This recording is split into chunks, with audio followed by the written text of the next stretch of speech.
الحث على التمسك بكتاب الله وسنة رسوله صلى الله عليه وآله وسلم والدعوة إلى الهدى والدلالة على الخير ابتغاء مرضات الله وثوبه سبحانه وتعالى. أما بعد،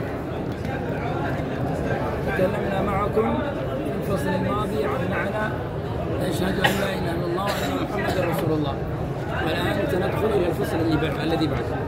Sekarang kemarin kita sudah masuk menjelaskan tentang makna asyhadu an la ilaha illallah wa asyhadu anna muhammadar rasulullah. Sekarang kita akan masuk fase yang baru. Bismillah. Man yaqra? Siapa yang membaca? Bismillahirrahmanirrahim. Yajibu ala kulli mukallafin wa yajibu ala kulli muslimin hifdzul islamihi wa sunnahu amma yafsuduhu wa yadlubuhu wa yaqta'uhu wa huwa lidahu wal iyadu billahi ta'ala. Wa qad kathura fi hadha zamani التساهل في الكلام حتى إنه تخرج من بعدهم ألفاظ تخرجهم عن الإسلام ولا يرون ذلك ذنبا فضلا عن كونه كفرا. والردة ثلاثة عن كونه كفرا. والردة ثلاثة أقسام: اعتقادات وأفعال وأقوال، وكل قسم يتصعب شعبا كثيرا. فمن الأول الشك في الله أو في رسوله أو القرآن أو اليوم الآخر أو الجنة أو النار أو الثواب أو العقاب ونحو ذلك مما هو مجمع عليه. أو اعتقد فقد صفة من صفات الله الواجبة له إجماعا كالعلم، أو أثبت له صفات يجب تنزيهه عنها إجماعا كالجسم، أو حلل محرما بالإجماع معلوما من الدين بالضرورة مما لا يخفى عليه كالزنا واللواط والقتل والسرقة والغصب، أو حرم حلالا كذلك كالبيع والنكاح،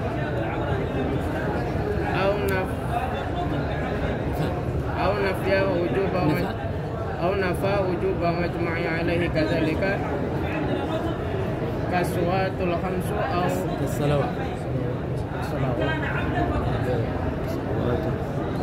كالصلوات الخمس أو سجدة منها، والزكاة والصوم والحج والوضوء، أو أجب ما لم يجب إجماعا كذلك، أو نفى مشروعية مجمع عليه كذلك كالرواتب، أو عزم على الكفر في المستقبل، أو على فعل شيء مما ذكر أو تردد فيه لا وسوسة، أو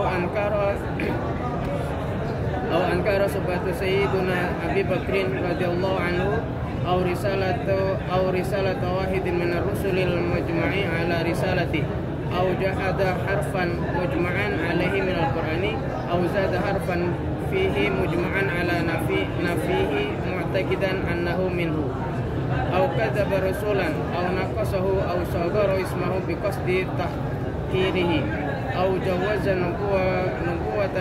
نبوة أحد بعد نبينا محمد صلى الله عليه وسلم. والقسم الثاني بسم الله الرحمن الرحيم. الكلام الآن بعد أن علمنا معنى أشهد أن لا إله إلا الله وأن محمد رسول الله، وأن من أساس الإيمان بذلك العلم بالغيبيات. Setelah kita membicarakan tentang asyhadu an la ilaha illallah wa asyhadu anna muhammadar rasulullah, kita akan membicarakan tentang iman. Dan iman ini asasnya adalah mempercayai akan sesuatu yang gaib. فالآن في الفصل الذي بعده طلب منا ما هي الطريقة لنحافظ على هذا الإسلام. ما هي الطريقة لنحافظ على هذا الإسلام؟ Setelah kita mengetahui yang sebelumnya, kita sekarang harus mencari tahu bagaimana cara kita menjaga keislaman kita. والنقطة الأساسية للحفاظ على الإسلام أن يبقى عند الإنسان بقلبه الإيمان بالمغيبات. Untuk menjaga semua itu, yang terpenting adalah yang pertama adalah al-iman, atau mempercayai atas sesuatu yang gaib. فلهذا يجب على كل مسلم أن يتجنب الوقوع في الأشياء التي تخرج عن الإسلام. Maka dari itu wajib untuk setiap muslim untuk menjauhi sesuatu yang akan menjauhkan dirinya dari keislaman. وذكر صاحب الكتاب أنه في زماننا هذا صار الناس يتساهلون في ذلك. Seperti yang dikatakan oleh sahibul kita, mengatakan bahwasanya orang sekarang sudah mulai mempermudah masalah keimanan. بعض الناس يقولون كلام لا يعلمون معناه ويخرجون بسببه عن الإسلام. Sebagian orang mengatakan suatu kata-kata yang tidak dia paham artinya, akan tapi dengan sendirinya menyebabkan dia masuk ke dalam kekufuran. وممكن نعطي أمثلة لذلك بوقائع أحوال الآن تحصل في زماننا. Mungkin akan saya berikan contoh atas apa-apa kejadian yang telah terjadi pada zaman sekarang. فهناك بعض الدعاة خرجوا في الدعوة وتكلموا في بعض المساجد ووجهوا الناس للحفاظ على التقوى وعلى الدين وعلى الإسلام.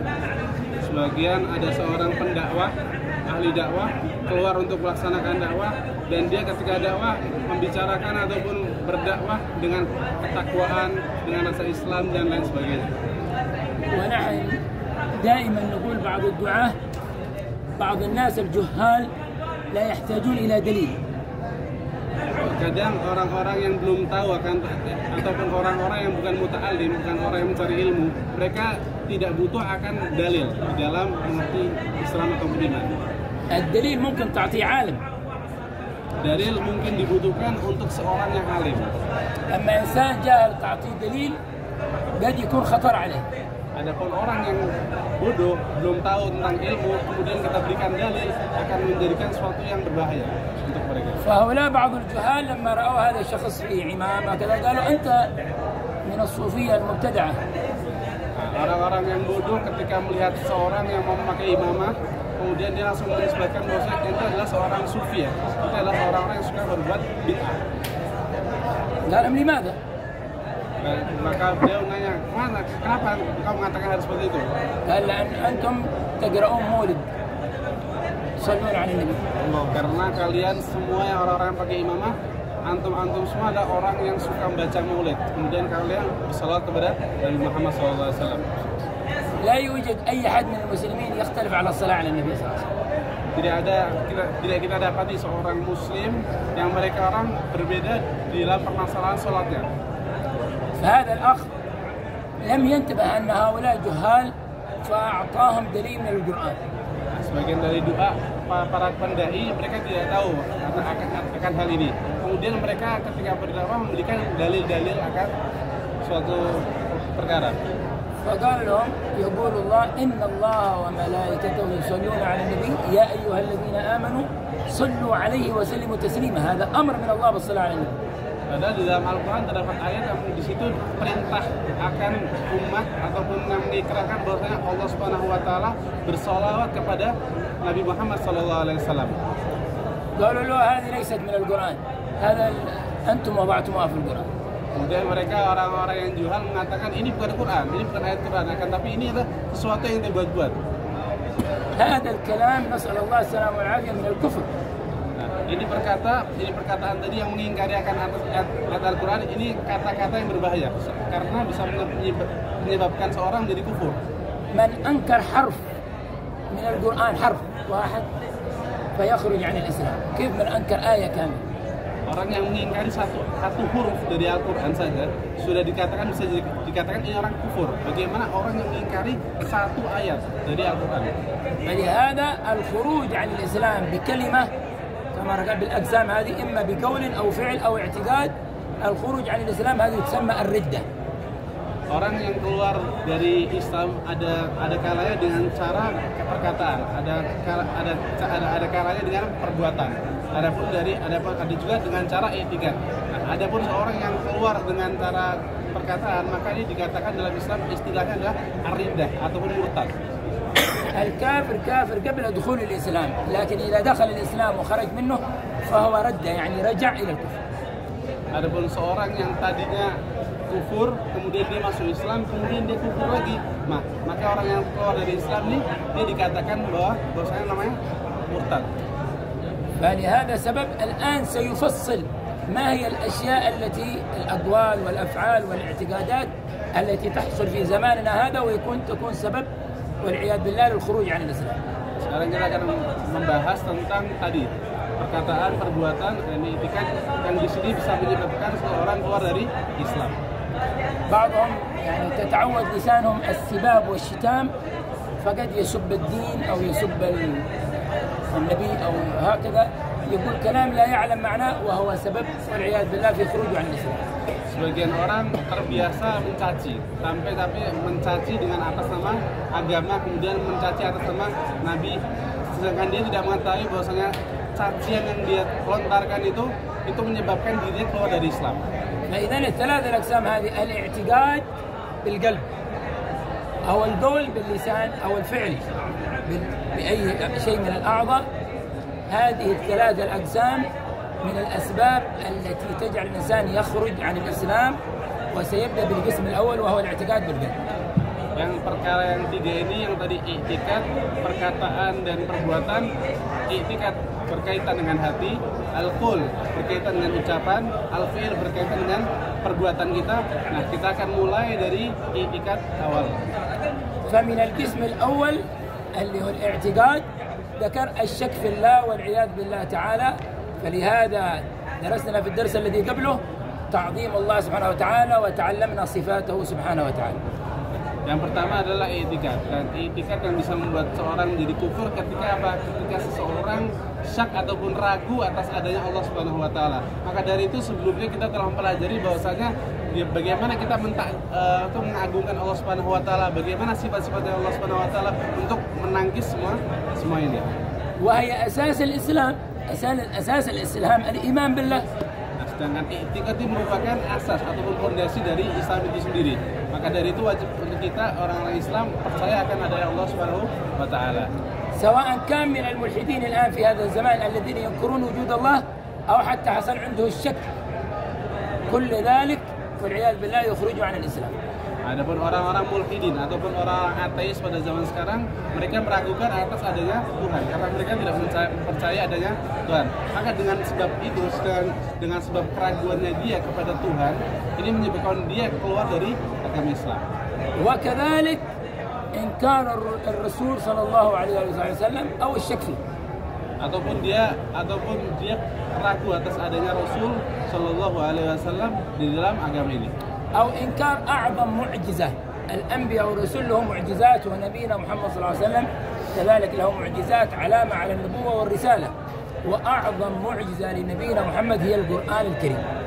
Demikian juga tidak percaya ataupun syak atas adanya ataupun keraguan atas adanya mukjizat yang paling besar ataupun mukjizat lain daripada para nabi. Ketika dia ragu atas hal tersebut, maka dia secara tidak langsung telah keluar dari Islam dengan ketidakpercayaan dia atau keraguan dia terhadap Al-Quran. وجعل الله لكل نبي معجزة بما يتناسب مع زمنه. Allah Subhanahu wa taala memberikan mukjizat kepada para nabi di setiap zamannya dengan mukjizat yang sesuai ketika zaman itu. فكان في عهد سيدنا عيسى بن مريم منتشر الطب وعلاج الناس. Ketika zaman Nabiullah Musa, ketika zaman Nabiullah Isa, di situ tersebar ataupun lagi marak-maraknya akan pengobatan. فجعل الله معجزته أن يعالج من الأمراض التي لا يعالجها أحد. Maka Allah Subhanahu wa taala memberikan mukjizat kepada Nabiullah Isa bisa menyembuhkan penyakit yang tidak bisa disembuhkan oleh orang pada umumnya. مثل الأعمى، واحد لا خلقه الله أعمى فهو يقرأ عليه ويرده مبصر.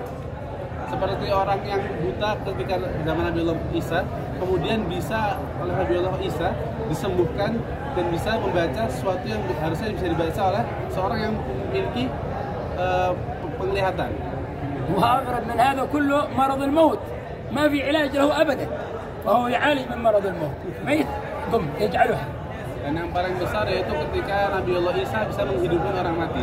Mati tidak bisa disembuhkan karena maradul maut ataupun sakit dengan kematian tidak disembuhkan. Akan tapi mukjizat di zaman Nabiullah Isa bisa disembuhkan.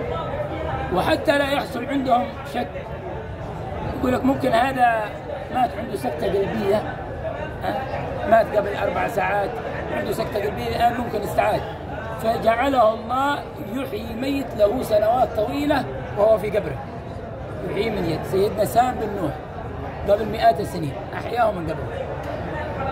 Kalau seandainya orang meninggal sebelum 3 jam ataupun 4 jam, ini masih mungkin kalau seandainya dia hidup lagi, atau disebut mati suri di Indonesia. Nah, ini Nabi Allah Isa, dia menghidupkan seorang yang sudah mati puluhan tahun, yaitu siapa? Sayyidina Sam bin Nuh. فهذه المعجزات البينة الواضحة لدليل النبوة والرسالة فمنكرها والعياذ بالله يخرج عن هذا الإسلام، وخصوصا هذه أعظم معجزة لنبينا محمد، لأنه جاء في وقت النبي صلى الله عليه وسلم الكلام بالعربي الفصيح شعرا ونثرا. Adapun seorang yang mengingkari semua itu, mengingkari akan ada yang mukjizat, maka dengan sendiri dia akan menjadi kufur. Nah, ketika zaman Nabi Muhammad SAW, ketika itu yang menjadi maraknya ataupun sesuatu yang terkenal ketika zaman itu, yaitu fasih di dalam berbicara bahasa Arab. وهذه أعظم معجزة القرآن بشكل عام. من أنكر القرآن والعياذ بالله فقد خرج عن الإسلام، ومن أنكر أي جزء من القرآن كذلك أو ولو حرفا منه يخرج من الإسلام والعياذ بالله. Mujizat Nabi Muhammad SAW adalah Al-Quran, dan barang siapa yang mengingkari keseluruhan ataupun sebagian daripada Al-Quran, maka dia sudah keluar dari agama Islam. وكذلك إنكار اليوم الآخر، وكأننا مثل الكفار دنيانا هي جنتنا، لا يعتقد أن هناك قبر ولا برزخ ولا آخرة، فإنكار هذا والعياذ بالله يخرج الإنسان عن الإسلام. Demikian juga yang diyakini oleh orang-orang kafir, bahwasanya mereka percaya bahwasanya dunia kita sekarang ini adalah surga kita sekarang ini yang kita alami sekarang ini. Barang siapa yang tidak percaya akan adanya surga, maka secara tidak langsung dia sudah keluar dari agama Islam.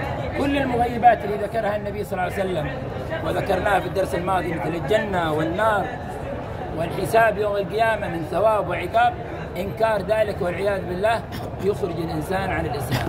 Demikian perkara-perkara yang gaib, perkara-perkara yang tidak terlihat yang sudah kita sebutkan di dari sebelumnya daripada hisab, mizan dan lain sebagainya. Ini wajib untuk kita percayai hal-hal tersebut. كل الأمور الغيبية التي ذكرها النبي صلى الله عليه وسلم وأجمع عليها العلماء فإنكارها يعتبر خروج عن الإسلام. Hal-hal yang bersifat gaib yang sudah disebutkan Nabi Muhammad SAW, dan di situ para ulama telah ijma ataupun telah sepakat atas kevalidan hal tersebut, kemudian kita tidak percaya, maka itu akan mengeluarkan kita dari agama Islam. أو أنكر صفة والعياذ بالله من صفات الله المعروفة، كون الله سبحانه وتعالى سميع بصير عليم قدير، فقال الله ليس عالم، نسأل الله السلامة والعافية، فهذا كذلك يخرجه عن الإسلام. Demikian juga kita tidak percaya ketika seorang tidak percaya dengan sifat-sifat Allah Subhanahu wa taala yang sudah umum, yang sudah banyak orang mengetahuinya, seperti Alimun Basir, Allah Subhanahu wa taala Maha mengetahui, Allah Subhanahu wa taala Maha melihat. Maka dengan sendirinya kita ketika tidak percaya sifat alim dari Allah Subhanahu wa taala ataupun yang lain sebagainya, maka sudah mengeluarkan kita dari agama Islam. أو جعل لله صفة ليست فيه، الله يقول ليس كمثله شيء وهو السميع البصير، فإذا قال الله له جسم مثل أجسامنا نسأل الله السلامة والعافية، فهذا كذلك شيء يخرجه عن الإسلام والعياذ بالله. Demikian juga ketika seseorang menisbatkan kepada Allah Subhanahu wa taala sesuatu yang tidak pas bagi Allah Subhanahu wa taala.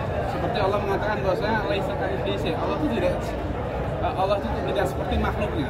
Allah tidak seperti makhluknya, akan tapi dia mengatakan bahwasanya Allah Subhanahu wa taala memiliki badan. Maka dengan penisbatan dia bahwasanya Allah Subhanahu wa taala itu memiliki badan, ini sudah mengeluarkan dia dari agama Islam. أو أحل حراما أو حرم حلالا، أحل حراما كالزنا، أو أحل حلالا شيء حلال جعله حرام، فهذا كذلك يخرجه عن الإسلام والعياذ بالله. Ataupun dia melakukan penghalalan terhadap sesuatu yang haram, ataupun mengharamkan sesuatu yang halal. Contoh dari penghalalan dari sesuatu yang haram apa? Seperti zina. Zina adalah sesuatu yang haram. Kemudian dia mengatakan bahwasanya zina ini halal, maka dengan sendirinya dia sebab itu menyebabkan dia keluar dari Islam.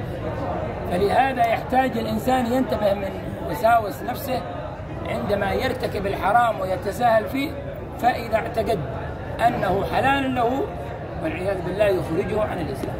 Maka orang harus perhatian pada dirinya. Kenapa? Ketika seorang melaksanakan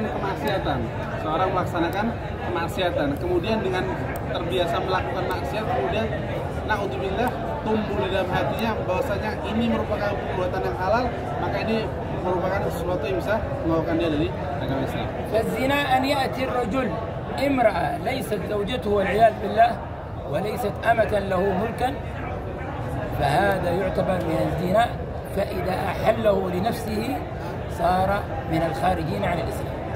Seperti perbuatan zina. Apa itu zina? Zina adalah seorang laki-laki mendatangi seorang perempuan yang bukan istrinya ataupun bukan budaknya. Zaman dulu ada budak. Kemudian dia melakukan zina. Setelah dia melakukan zina, dia menghalalkan bahwasanya zina ini tidak apa-apa buat saya. Hukumnya halal untuk saya. Nah, dengan penghalalan dia itu sudah mengeluarkan dia dari agama Islam. ومع ذلك الإنسان إذا فعل الحرام يتوب إلى الله سبحانه وتعالى وينتبه، لأنه من فعل الحرام جاءه الحرام إلى بيته وإلى جدرانه. Orang yang sudah melaksanakan sesuatu yang haram, suatu keharaman, maka hendaknya untuk dia langsung bertaubat, untuk bertobat. Karena apa? Karena seorang ketika dia melaksanakan sesuatu yang haram, maka keharaman yang lain itu akan datang ke rumahnya dia, akan mendatangi dia dengan sendirinya. ولهذا قال النبي صلى الله عليه وسلم: عفوا تعف نساؤكم. إذا كان عندك تقوى نساءك يكون عندهم تقوى، وإذا لم يكن عندك فعل الحرام فهذا ينتقل إلى نسائك وأولادك، نسأل الله السلامة والعافية. Maka dari itu Nabi mengatakan ifu ta'ifa nisa'ukum. Jagalah kehormatan kalian, maka perempuan kalian akan terjaga kehormatannya. Karena apa? Ketika seorang tidak menjaga kehormatannya dia, maka ketidakhormatan itu akan pindah ke perempuan. وكذلك من المحرمات اللواط أن يأتي الرجل وهذا فعل قوم سيدنا لوط. Dan demikian juga perbuatan liwat ataupun laki-laki mendatangi seorang laki-laki, dan perbuatan ini merupakan perbuatan yang sudah terjadi di zaman umat Nabi Allah. كلكم تعرفون العقاب الذي عاقبهم الله به، رفعهم سيدنا جبريل ورد أعاليها أسافلها إلى الأرض بسبب أنهم فعلوا هذا الحرام واستحلوا لأنفسهم. Sebagaimana antum sudah ketahui bahwasanya apa adab yang diberikan Allah Subhanahu wa taala kepada kaum Nabi Lut, bahwasanya malaikat Jibril angkat daerah mereka, daerah mereka, kemudian dibalikkan oleh malaikat Jibril sehingga bagian yang atas dari bawah, bagian bawah jadi di atas. Jadi dengan sebab apa mereka mendapatkan adab ini? Disebabkan mereka sudah melakukan keharaman, kemudian mereka menghalalkan atas dirinya. وللأسف في زماننا تنتشر هذه المحرمات ويتساهل فيها الناس، لكن الخوف أن يجعلونها لأنفسهم حلالا، هذا ما يخرجهم عن الإسلام. Yang ditakutkan di zaman sekarang sudah mulai tersebar akan masalah liwat ini. Mereka sudah mulai menggampangkan atas masalah liwat. Liwat dianggap sesuatu yang mudah. Nah, yang ditakutkan sekarang apa? Tinggal satu perkara saja. Apa itu? Yaitu menghalalkan apa yang telah mereka lakukan. أما من فعلها معتقد أنها حرام ولكن غلبته نفسه فهذا عليه حرام وعليه عقاب ويتوب إلى الله سبحانه وتعالى.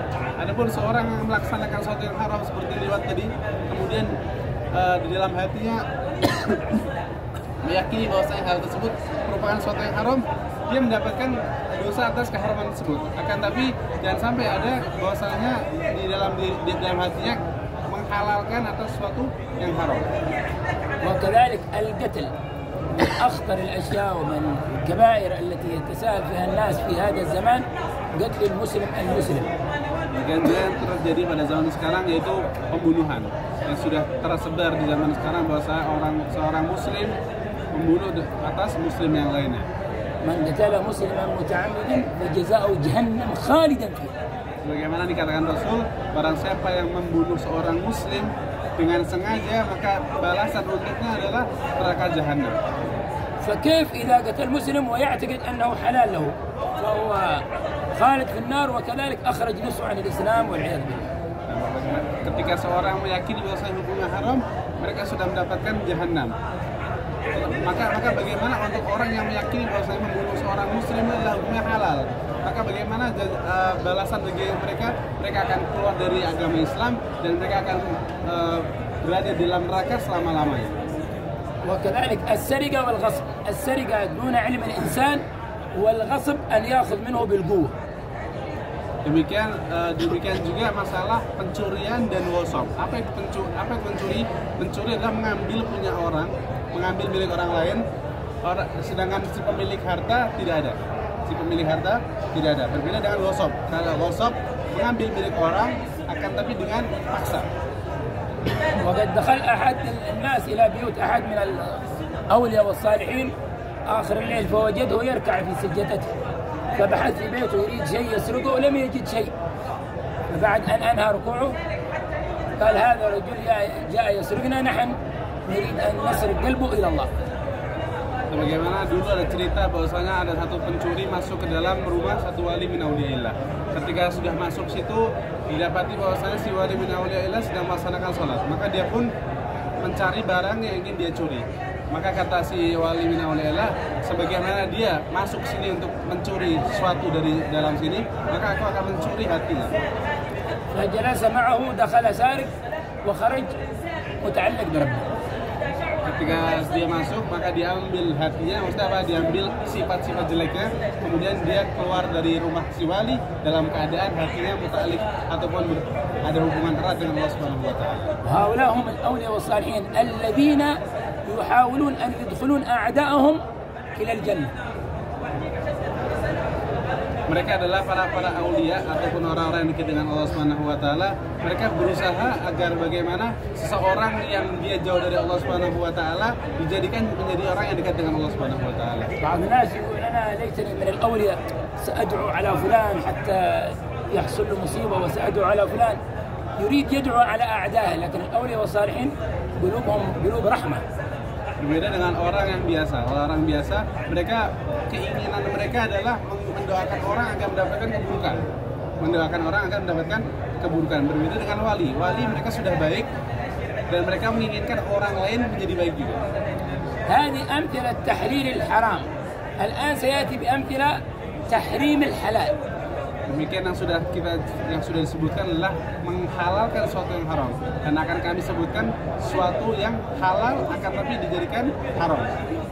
كالبيع يبيعون ويشترون قال هذا حرام ممنوع بيع وشراء.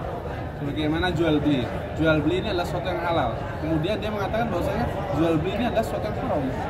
هو الزواج يريدوا يتزوجون نكاح هذا حرام. Demikian juga nikah, perkawinan. Mereka mengatakan perkawinan adalah sesuatu yang boleh, benar tidak?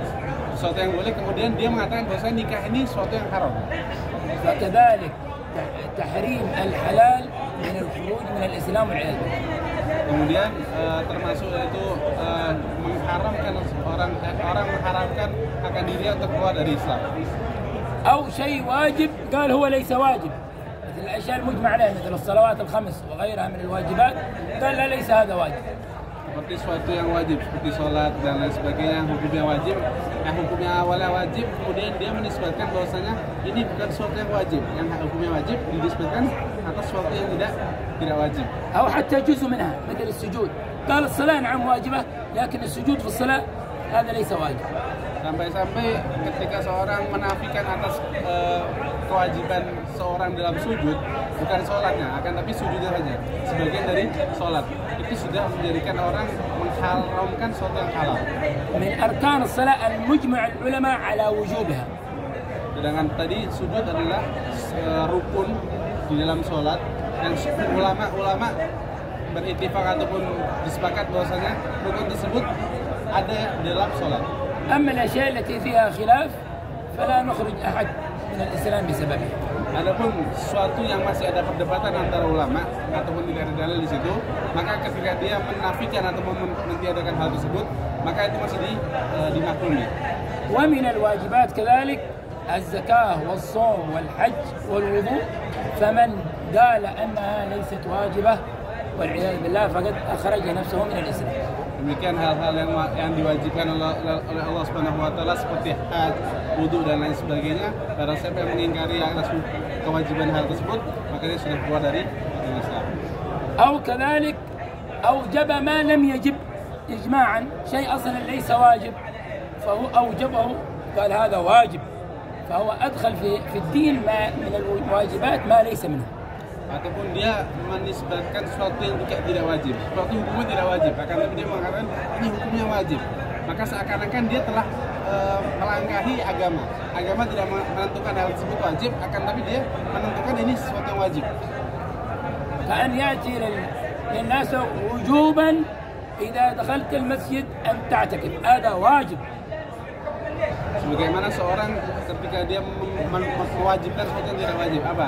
Ketika seorang masuk ke dalam masjid, seaslinya disunahkan untuk niat i'tikaf. Bahkan dia mengatakan niatul i'tikaf itu hukumnya wajib. Maka wajib ketika antum masuk ke dalam masjid untuk niat i'tikaf. فالمشرع هو نبينا محمد صلى الله عليه وسلم.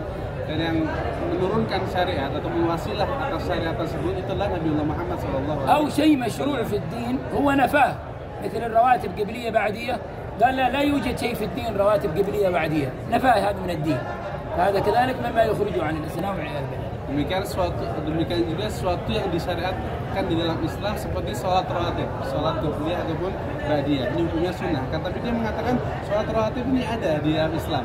Sholat rawatib tidak ada di dalam Islam. Maka dengan sendirinya dia sudah mengeluarkan diri dari agama Islam. أو عزم على الكفر، karena بعد سنة بخرج من الإسلام.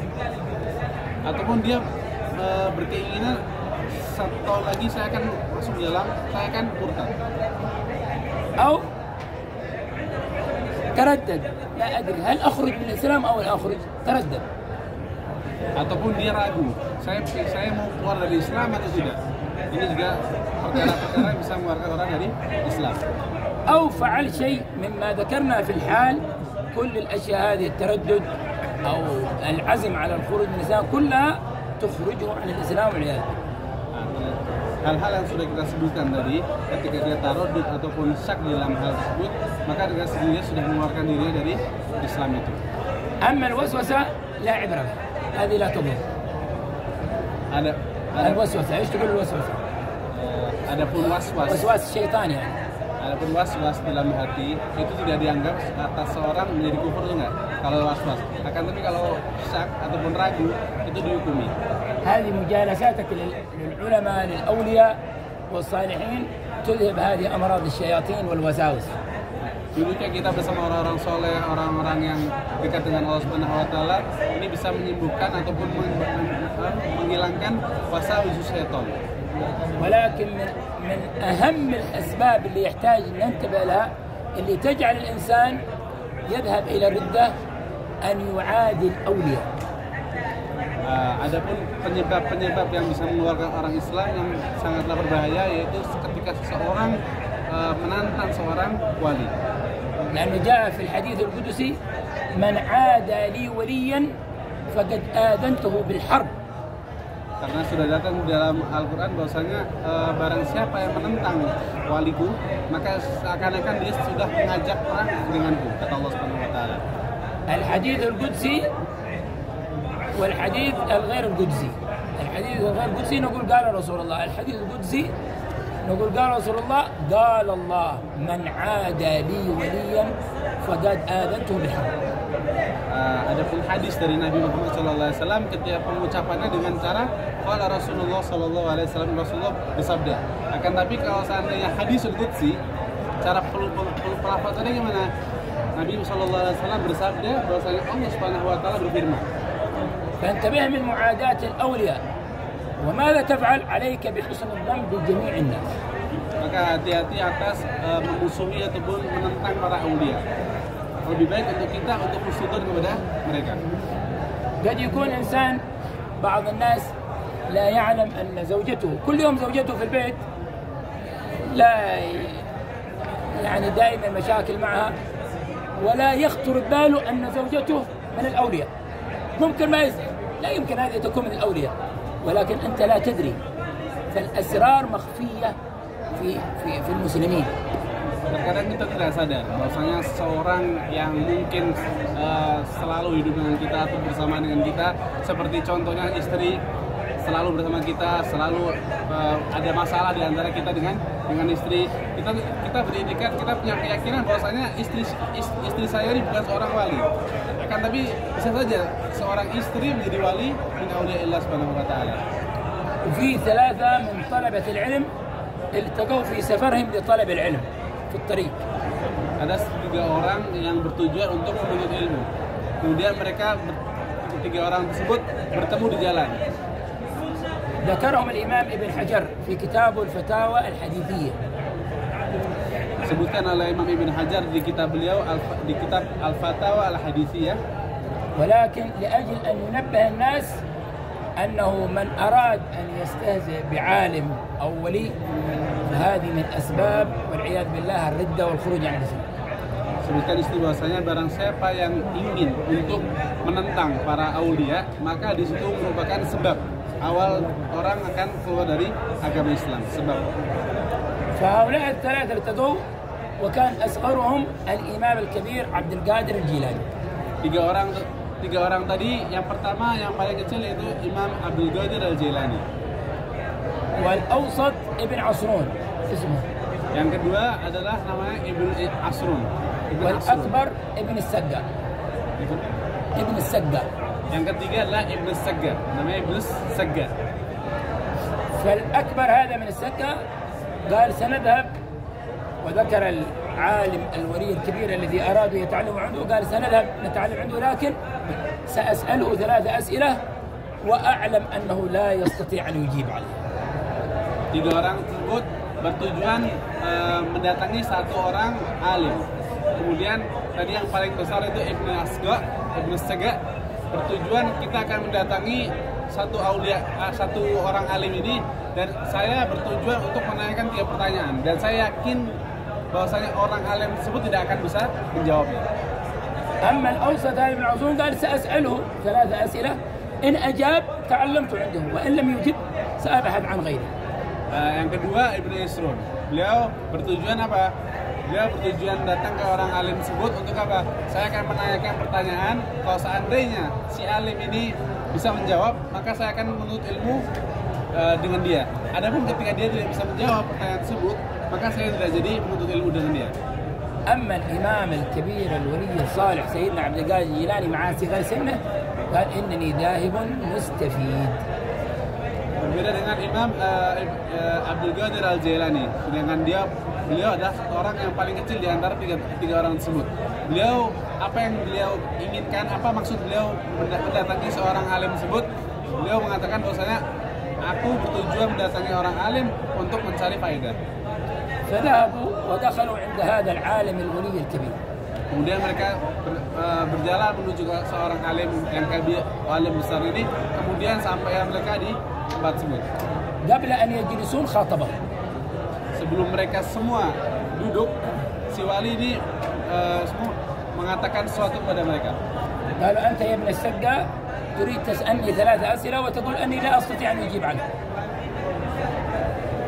Yang pertama si orang alim mengatakan kepada Ibn Sagga yang paling besar, mengatakan, ya Ibn Sagga, wahai Ibn Sagga, engkau mengatakan bahwasanya engkau datang sini dengan 3 pertanyaan, dan engkau mempercayai bahwasanya aku tidak akan bisa menjawab pertanyaan tersebut. فقال له سؤالك الأول كذا وكذا وجوابه كذا وكذا، سؤالك الثاني كذا وكذا وجوابه كذا، وسؤالك الثالث كذا وجوابه كذا كذا، فاذهب فليس مكانك هنا فإني أرى على وجهك أثر الكفر والعياذ بالله. Kemudian si orang alim itu mengatakan kepada Ibn Sagga yang pertama tadi, bahwasanya pertanyaanmu 3 tadi. Yang pertama pertanyaanmu jawabannya ini. Yang kedua pertanyaan itu jawabannya kata. Yang ketiga pertanyaanmu jawabannya demikian. Kemudian kata si orang alim tersebut, pergilah engkau dari sini karena engkau tidak pantas di sini, dan aku melihat di wajahmu ada asar-asar ataupun bekas-bekas kekufuran. وأما أنت يا ابن عصرون تريد تختبرني بأسئلتك، فسؤالك الأول كذا وجوابه كذا، والثاني كذا وجوابه كذا، والثالث كذا وجوابه كذا، اذهب فإني أرى على وجهك أثر الدنيا. Kemudian yang kedua itu Ibn Asrun. Ibnu Isrun datang dengan pertanyaan. Kemudian kata si orang alim ini, ya Ibnu Isrun, pertanyaanmu yang pertama jawabannya ini, pertanyaanmu yang kedua jawabannya ini, pertanyaanmu yang ketiga jawabannya ini. Maka pergilah engkau dari sini karena aku melihat di dalam di wajahmu ada bekas-bekas asar dunia ataupun bekas-bekas duniawi. أما أنت يا عبد القادر الجيلاني فأجلسه أمامه وقال إني أراك فوق كل الأولياء. Tapi berbeda dengan Imam Abdul Qadir Al-Jailani, dia disuruh mendekat oleh kepada si orang alim tersebut, didudukkan di depannya, kemudian beliau mengatakan bahwasanya aku melihat bahwasanya kedudukanmu nanti di insya Allah Subhanahu Wa Taala berada di atas kedudukannya semua aulia. كل الثلاثة ذهبوا تعلموا وصاروا علماء كبار.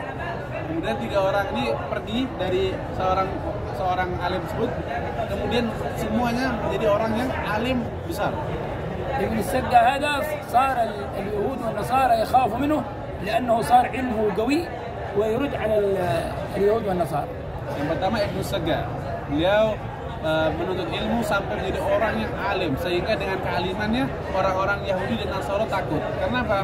Karena dengan kealimannya beliau bisa menangkis pendapat-pendapat yang tidak sesuai. فطلبوا يأتي إلى بلدهم لأجل أن يناقشوه.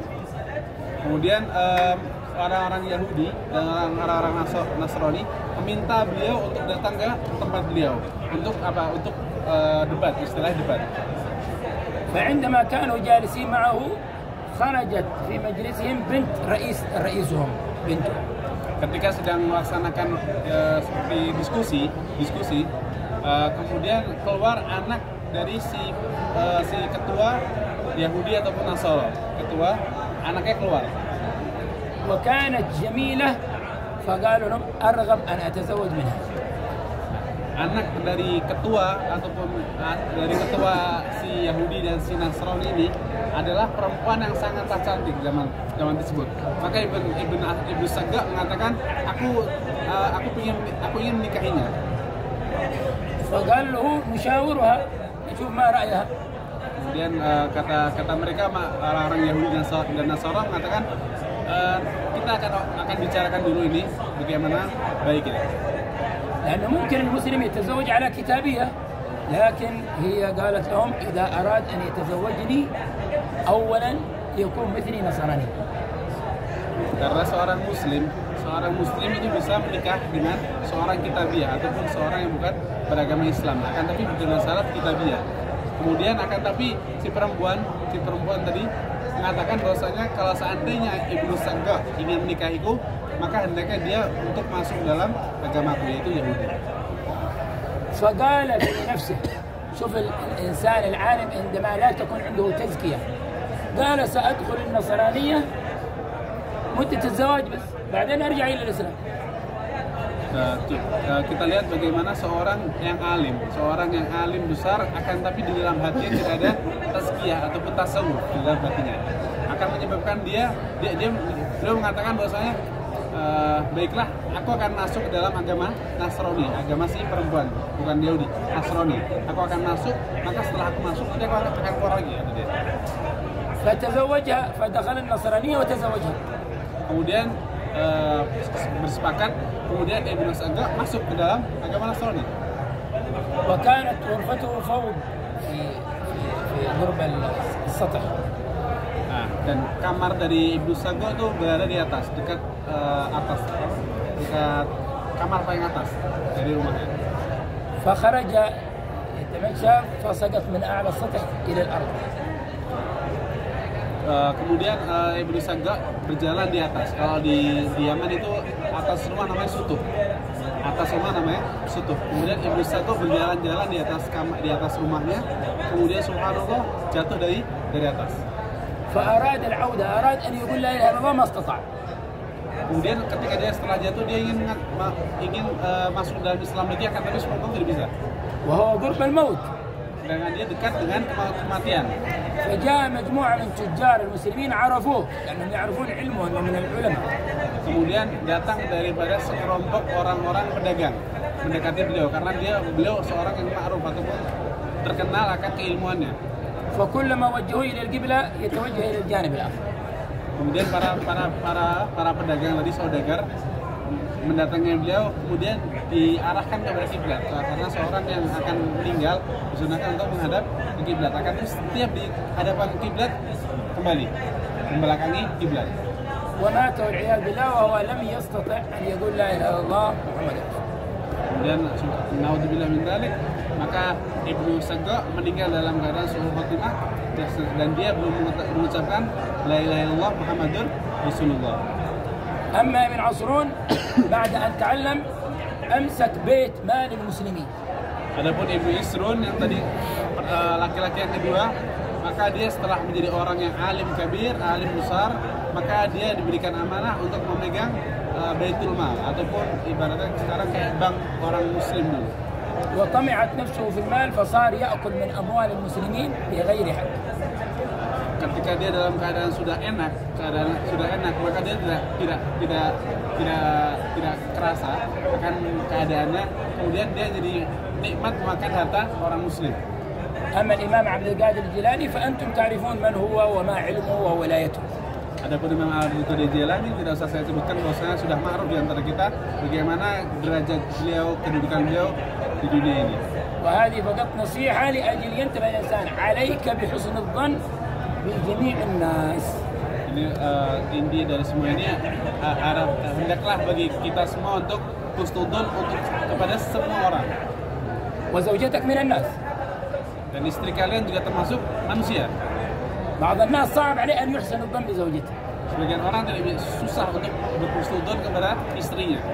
كل يوم تؤذيني في البيت، كيف تقوم بأولي هذا؟ Setiap hari istri mencaci suami. Bagaimana seorang suami bisa husnudzon kepada seorang istri? عدل أخطاءها ولكن اجعل في قلبك أنها قد تكون من الأولياء فأحسن الظن بها. Maka jadikan dalam hati kalian bahwasanya seorang istri adalah seorang yang sudah Allah jadikan sebagai aulia. تحتاج نصيحة أنصحها. Seandainya seorang istri membutuhkan nasihat, nasihati.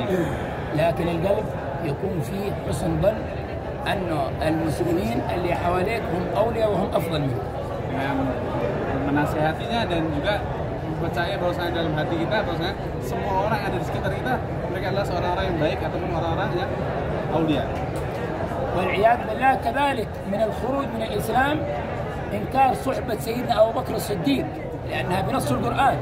Dan termasuk penyebab orang jadi kufur apa? Yaitu dengan mengingkari atas persahabatan Nabi Muhammad SAW dengan Sayyidina Abu Bakar Siddiq. وكان أحد الناس زار النبي صلى الله عليه وسلم في المدينة المنورة فسلم على النبي ثم سلم على سيدنا أبو بكر الصديق وسلم على سيدنا عمر الخطاب. كان رجل جالس فدعاه إلى بيته. Pada zaman dulu ada seorang yang mendatangi kubur Nabi SAW, kemudian beliau salam atas Nabi Muhammad SAW, kemudian salam atas Sayyidina Abu Bakar, kemudian salam atas Sayyidina Umar. Kemudian ada seorang yang memanggil beliau ke rumahnya. فلما دخل إلى بيته قالوا لي لماذا أنت تسلم على أبو بكر وعمر؟ Kemudian ketika sudah masuk ke rumah orang yang manggilnya, kemudian dia menanyakan, kenapa kau menyalami Sayyidina Abu Bakar, Sayyidina Umar? قال هؤلاء من صحابة رسول الله. Kemudian orang tersebut mengatakan keduanya merupakan sahabat Nabi. فقطع لسانه وأعطاه إياه في يده. Kemudian قطع لسانه ووضعه في يده. Kemudian seorang ini memotong lisannya dan meletakkannya di tangannya.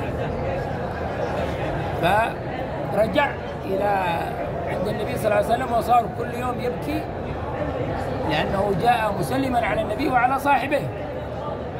Karena kemudian orang tersebut tadi setelah dipotong lidahnya, maka beliau keluar ke makam Nabi, ke makam Nabi dalam keadaan menangis karena telah ibaratnya setelah mengucapkan salam kepada Sayyidina Abu Bakar, Sayyidina Umar, ini hasilnya.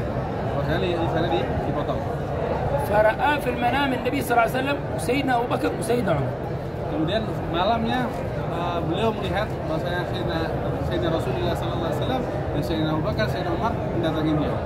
فاشتكى لهم هذا الفعل. Kemudian orang tersebut yang telah dipotong lisannya mengadukan perihal hal tersebut kepada Nabi dan Sayyidina Abu Bakar dan Sayyidina Umar. فرد النبي صلى الله عليه وسلم له لسانه. Kemudian Nabi SAW mengembalikan lisannya ke tempatnya lagi. هذا في النوم. Kejadian tersebut berada di dalam keadaan tidur. قال لسيدنا أبو بكر سيدنا عمر هذا لأجلكم لأن هذا يحبكم. Kemudian Sayyidina Umar mengatakan ini balasan untuk kalian karena kalian sudah mencintai kita. فقام من النوم وجد لسانه محله. Ketika dia bangun tidur, dia mendapati bahwasanya lisannya sudah berada di tempatnya. وسافر إلى بلده. Kemudian kembali ke tempatnya. بعد فترة على السنوات رجع مرة ثانية يزور النبي صلى الله عليه وسلم. Setelah waktu selang berapa tahun, maka dia kembali lagi ke Madinah untuk menziarahi Nabi Muhammad SAW. فسلم على النبي صلى الله عليه وسلم، سلم على سيدنا أبو بكر، سلم على سيدنا عمر. Maka sebagaimana adatnya beliau salam kepada Sayyidina Rasulullah, salam kepada Sayyidina Abu Bakar, salam kepada Sayyidina Umar. فجاءه شاب وقال له تفضل إلى عندنا البيت. Kemudian datang lagi orang mempersilahkan untuk ke rumahnya lagi. وهو قد نسي الحادث يعني الرجل الذي دعاه. Sedangkan orang yang panggil ini sudah lupa atas orang yang dipanggil itu, yang sudah dipanggil tahun kemarin. فلما قرب من البيت عرف أنه نفس البيت. Ketika sudah sampai dekat rumah, beliau baru sadar bahwasanya ini rumah yang ketika itu dia dipotong lidahnya. فخاف. Kemudian dia pun takut. فأدخله البيت وقال له لا تخاف. Kemudian ketika sudah masuk rumah, si pemilik rumah tadi yang memanggil bilang, engkau takut, jangan takut katanya. وأدخله إلى غرفة فيها أبوه وشكله قد تغير إلى شكل يشبه الحيوان.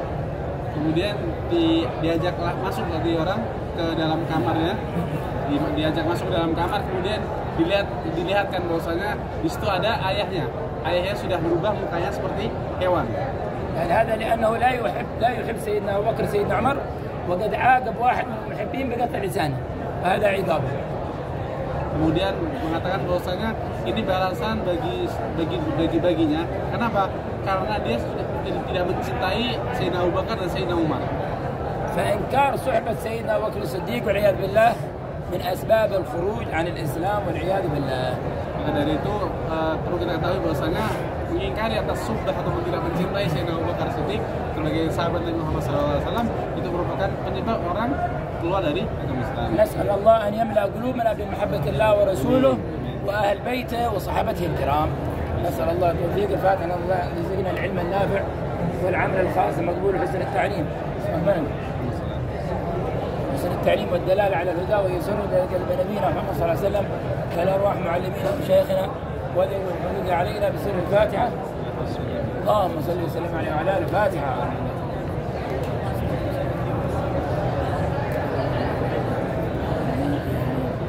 كان واحد في المدينة المنورة أي واحد يأتي عنده من أهل البيت يعرفه مباشرة. أي واحد يأتي عنده من أهل البيت يعرفه فيقوم له. Dulu di Madinah dulu ketika ada satu orang datang dan dia termasuk daripada Ahlul Bait, maka orang-orang Madinah mereka mengetahui, kemudian mereka langsung berdiri penghormatan terhadap Ahlul Bait ini. تسمعون أنتم عن حضرة باسودان؟ Kalian mengetahui Hadul Basaudan? هذا الشيخ عبد الله باسودان جاء يزور هذا الرجل. Kemudian, Syekh Abdullah Basaudan menziarahi pria ini. هذا الرجل عندما رأى الشيخ عبد الله باسودان لم يستطع أن يعرف هل هو من أهل البيت أو ليس من أهل البيت من قوة النور الذي عنده لتعلقه بأهل البيت. Kemudian ketika Syekh Abdullah Basaudan mendatangi dia, maka orang tersebut tidak bisa mengetahui ini termasuk dari Ahlul Bait atau tidak. Karena apa? Karena saking besarnya cahaya kecintaan dia kepada Ahlul Bait. فقام نصف قومه. Kemudian orang ini berdiri akan tapi setengah doang, jadi setengah. نسأل الله يعلق قلوبنا إن شاء الله بأهل البيت إن شاء الله يا رب. سبحانك اللهم وبحمدك